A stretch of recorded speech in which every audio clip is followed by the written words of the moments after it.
Welcome back, guys, to another technical help question. I'll be going through the question, the answers, and hoping to help find that answer. Guys, I hope you stay crazy just a little bit like me and get through and work to the solution. Now let's get started.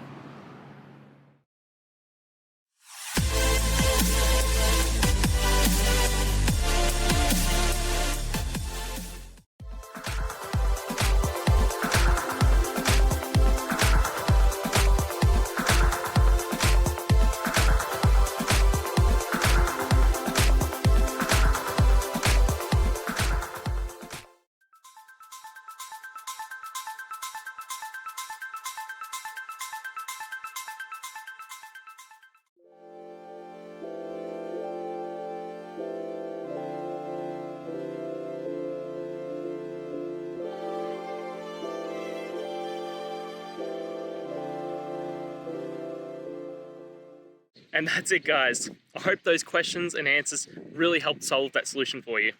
If it did, please hit subscribe. I'd really appreciate it.